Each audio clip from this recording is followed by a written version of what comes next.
How many of you sitting here remember precisely what you were doing a year ago on this very day in January?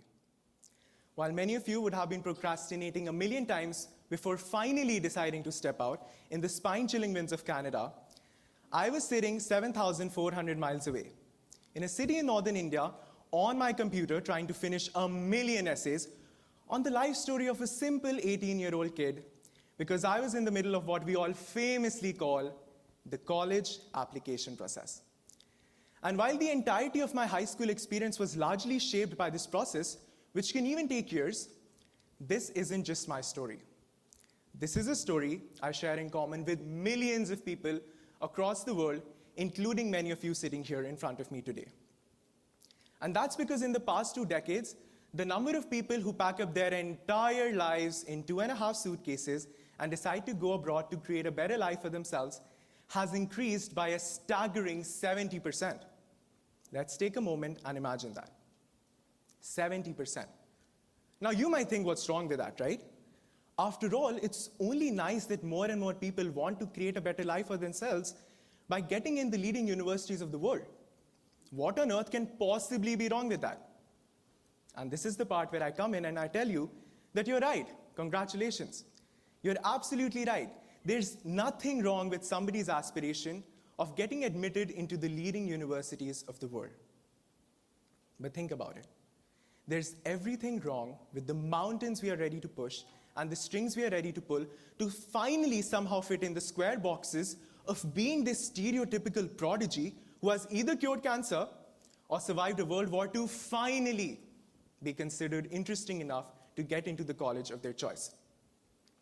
As thousands and thousands of students open common application prompts every year, what most look for isn't an essay title which perfectly encapsulates their journey anymore. It's the one which perfectly encapsulates their trauma instead. If you've lost a loved one or battled a rare disease which only affects 1% of the population and is highly fatal, it's all okay, because at least you have an inspiring story to tell now. But this is only where the problem starts. Before coming to the University of Toronto, I spent the summer working with a company called College Connect, who invited me to go on a tour of schools across India with them. Now, my role was very simple. I was recently named the first person from my province to win the Lester B. Pearson International Scholarship, and the company wanted me to motivate students to at least help them consider their options abroad and to contradict the very popular South Asian misconception and prove that you don't always need to sell away your ancestral land to pay tuition to a Western institution, because let's just say colonialism ended for a reason. So over the course of next 2 months, my tour took me to over 30 high schools where I got the opportunity to speak to thousands of students every single day. And while the company had goals of their own, I had my personal one too. I wanted to make sure that I used this opportunity to not just help students get into the best universities of the world, but also a step closer to the best version of their own selves in the process. I spoke about how my experience of working as the founder and manager of an environmental organization running in India since the past 4 years changed more than just the way my community service section looked in the application. It changed the way I take choices.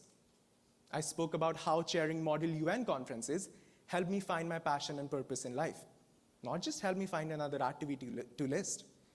So while I was speaking about personality development and profile enhancement and connecting all of that with college admissions, I got the perfect opportunity to analyze the thinking patterns of today's youth. And out of all the bizarre questions that you might expect that I was answering every single day, let me share with you all the most frequently asked questions. While I'm not a magician, I think we all can make out that these questions don't always come from a place of curiosity. They are coming from a place of fear. The fear of not getting in the colleges.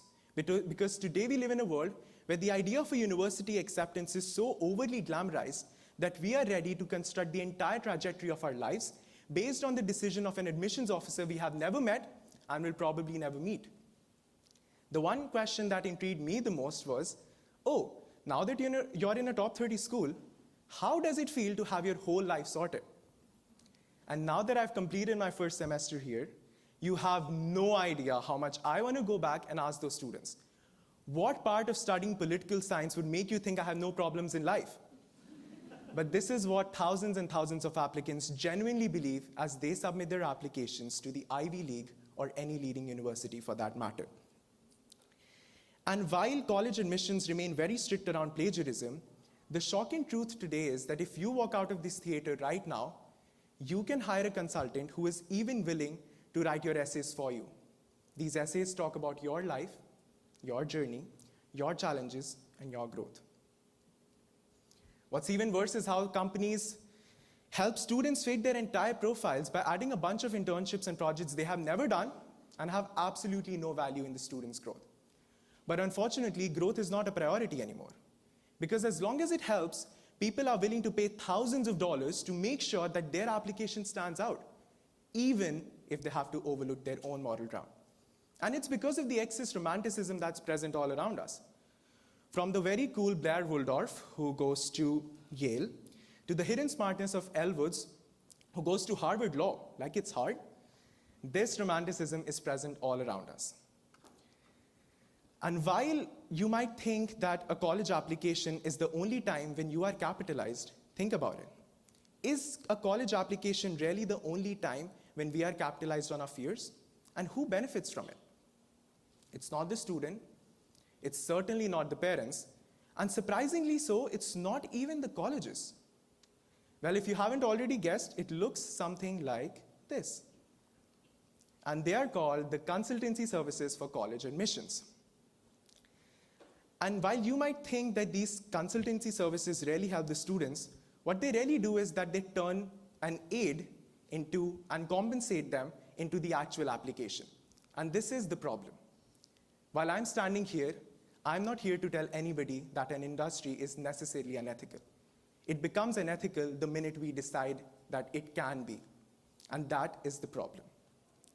And while you might think that a college application is the only place where we are being capitalized, think about it.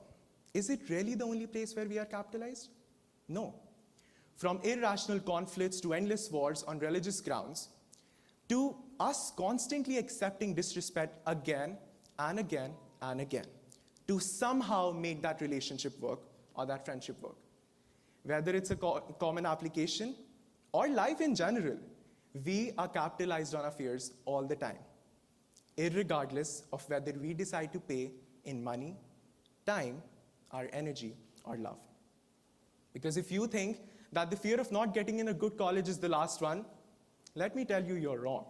It's soon replaced by the fear of not settling in well in another country, the fear of not socializing enough, the fear of not networking enough, the fear of not landing that perfect internship every summer, the fear of not getting the dream job offer after graduation. The list is endless.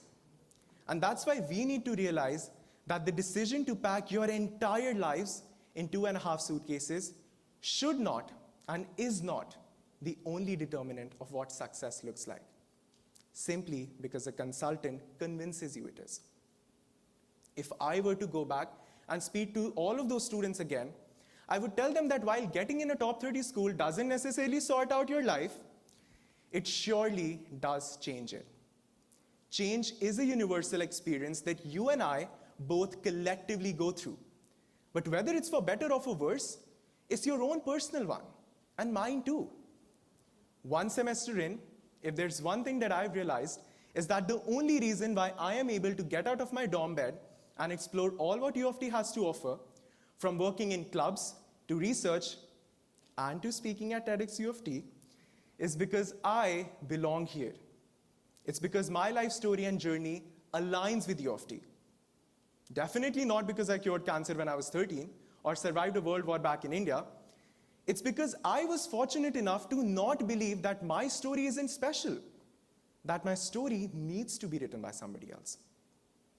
So, just like I was in the battle with college applications a year ago, as the month of March approaches, millions of people in this very moment right now are eagerly waiting for a college decision they believe so genuinely that is going to change the course of their lives forever.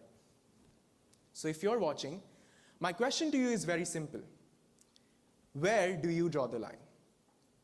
Where do you draw the line between what is a service you can ethically receive in exchange of money and what's supposed to be a confidential application based on your life, your journey, your story, and most importantly, your growth? Where do you draw the line between who you are and can be, and what your fears forcefully make you? Because, ladies and gentlemen, unlike a college acceptance, that is a decision that truly defines you. Thank you.